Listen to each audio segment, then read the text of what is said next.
this change? I think we're seeing the end of ping-pong politics. It's no longer going to be Labour, Tory, Tory, Labour. It's just the old ways of doing business. Now we're seeing a chance to really look at things differently. And new media is obviously helping that happen. But I think the British people are completely fed up of business as usual. And here's Nick Clegg. He's come in. He looks fresh. He looks exciting. He looks like Tony Blair did.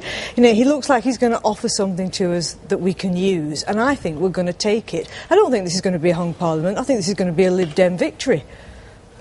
You're not being serious. I am. You think there will be an overall Lib Dem majority? No. We've got to stay in the realms of reality here. What do you think is going on here in this change in the electorate? Well, I think there's been a combination of factors, you know, a perfect storm. All the old ideologies are dead. The state was the vehicle by which the left delivered. It's become dysfunctional. It loses your data. It doesn't even save the most vulnerable. The markets have monopolised wealth.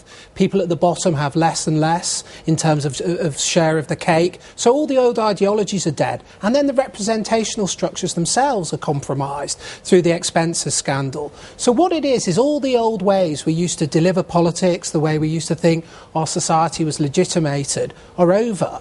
And I think that what there is now a mammoth and deep desire for genuine change, genuine transformation. And whichever party links up to that, they'll win. They'll win the short and the long game. It's interesting, Andrew, isn't it? I mean, the political class did not see this coming. No, historically it's almost unprecedented for a party to go up 11 points in 1 week and then to stay there. And I disagree with Jeanette and Philip. I don't believe this is due to deep structural changes in British society or culture. What do you think it is, then? I put it down to a very successful performance, very assured performance by Nick Clegg in the first of those debates in which 9.9 million people were watching, and then a pretty good performance the second time round when 4 million people were watching, and that in this completely new environment of debating, which is a presidential system, which is something that is completely new to the British political process, has changed the game. But he got, as it were, the anti-politics vote. Is that what happened? He's what's called top cut, top sliced, the change vote. That's the phrase for it, which the Conservatives thought that they were going to get as a natural result of being, as far as they're concerned, the change, and which in many ways they should have got, but they had underestimated Clegg because he in the House of Commons is often shouted down, he's not taken terribly seriously. He wasn't going to be given a half an hour of staring into the camera in this new environment. But you two seem to be suggesting that something else has happened. I mean, this is, if you'll forgive my saying so, it's a conventional analysis. Traditional analysis. This was a very impressive performance by an individual that was watched by classic voters who were impressed and changed their allegiance as a consequence. You're arguing that something else is going on here. Yeah, and I think a lot of young people are coming through. I mean, we know that there's been great disenchantment with politics among the young because you can't trust anybody. You know, they go out, they fiddle their expenses, they take you into a war that nobody wants. You know, the whole thing is such a mess. And then you get a guy who stands up and isn't scared of saying to David Cameron, look, you've allied yourself in Europe with a bunch of nutters. That's what he said. And it's true. And you think, yes, you know, let's not hear all this crap anymore. Let's hear somebody who says we can change Britain in a way that makes sense. Not this Tory thing about vote for change, which means nothing, absolutely nothing. You know, kids get on there, they Twitter, they're emailing each other and they're saying, let's go for this guy and this party. Now, what role did the economic mess that we're in play in all of this, do you think? Well, I thought it was the final sort of nail in the coffin, wasn't it? And then that coupled and merged with the expenses crisis, the idea that all of our elites are corrupt. And when any society thinks all of its elites are corrupt, and when it thinks there's nothing it believes in, that it believes in, that's when you get change. And I think that what's interesting is I think the desire for change will go through the Liberal Democrats, but go beyond them, because essentially what one could argue is the Liberal Democrats are only really offering statism again. What's really radical is the idea of people themselves taking control of neighbourhoods, of their towns, of their cities. And I know this is the political agenda, but the big society is bigger than party politics, and the big society is ordinary people exercising power in a way they haven't done for decades. And that's the new radical agenda, and it's shared across parties, and that's I think, is the future, and that's what people want. Why are you shaking your head? Well, because I don't believe it is what people want. I think what people want to do is to vote in a general election. By the way, I think that there'll be another one fairly soon afterwards if this is a hung parliament. And I think that this was the great opportunity for the Liberals. They haven't won a general election since 1910. It's 100 years now. And if they don't get to number 2, at least, in this election, after 100 years of trying, then what's the point of them?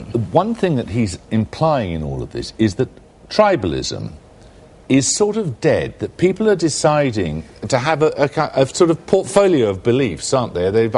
I'm in favour of that, I'm in favour of that, that party agrees in the air, that party doesn't agree with me. But the problem is they've got to express it.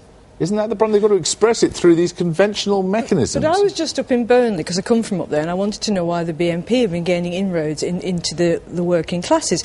And Burnley, for instance, has been a safe Labour seat since 1935. It looks like it will go Lib Dem. Lib Dem have taken over the council. Everywhere I went, working class people were saying, Labour have got nothing to offer us, and we're not going to bother with the Tories, are we? The Lib Dems have stepped into that vacuum. That won't just happen in Burnley.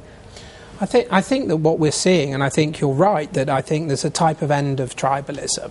And I think that even when you go, I went to in Everton Valley, where my relations were from, and that is ripe territory for capture. It's no longer a safe Labour seat, precisely because people want a new settlement. I disagree with Andrew. I think the change is profound. They don't believe in the old settlement.